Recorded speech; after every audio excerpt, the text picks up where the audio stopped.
रुपा जगताप रेसिपीमध्ये आपल्या सर्वांचं खूप खूप स्वागत. आज आपण मिसळ पाव बनवतोय. चला बघूया. 2 चमचे तेल टाकायचंय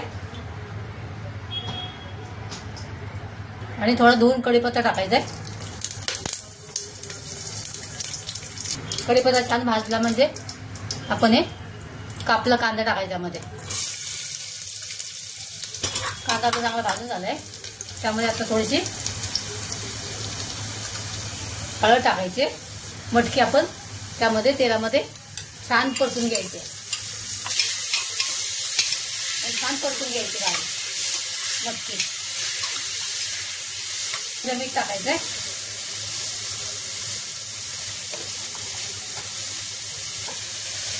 आपलं पाणी गरम झालंय. ते पाणी आपण यामध्ये ओतायचंय.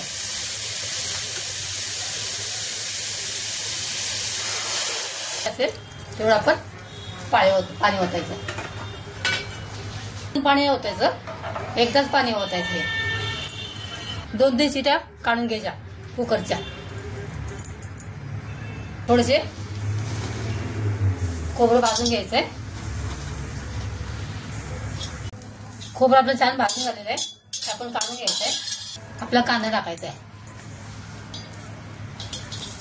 आणि कांदा पण छान खरपूस भाजून घ्यायचंय. आपलं भाजून झालेलं आहे. त्यामध्ये आपण टमाटर पण टाकायचे. आपण आणि भाजलेलं खोबरं आपण सर्व एकत्र वाटून घेणार आहोत. थोडीशी कोथिंबीर टाकून बघा एकदम गिर होते. बघा छान शिजली मटकी शिजली. आता आपण इकडे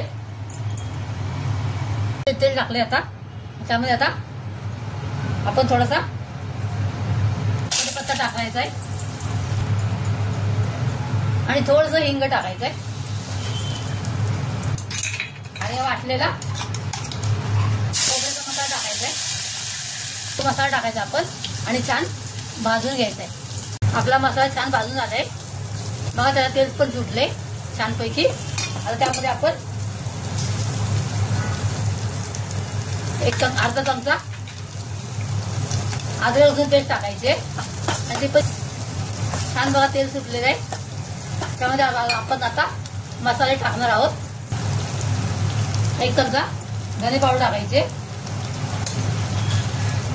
1 चमचा जिरे पावडर टाकायचे.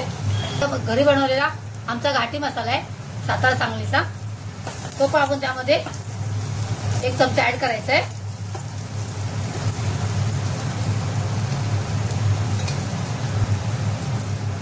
ही आपली काश्मीरी मिरची पावडर आहे. ती आपण थोडी टाकायची 1 चमचा.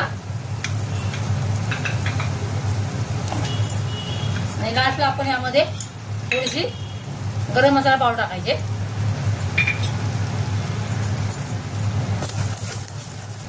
आपण मटकी शिजवून घेतलेली त्यामध्ये ओतायची.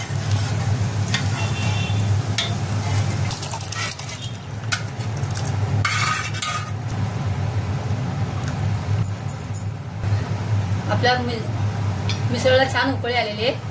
कलर पण सुंदर आलाय. त्यामध्ये आपण आता 1 चमचा फक्त मिसळ मसाला ऍड केलेला आहे. कोथिंबीर टाकायची. अशी आपली सातारा सांगलीकडची चमचमीत लालभडक झणझणीत मिसळपाव तयार झालेले.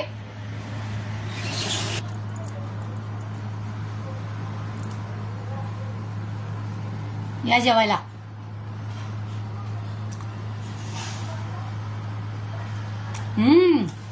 मस्त झणझणीत.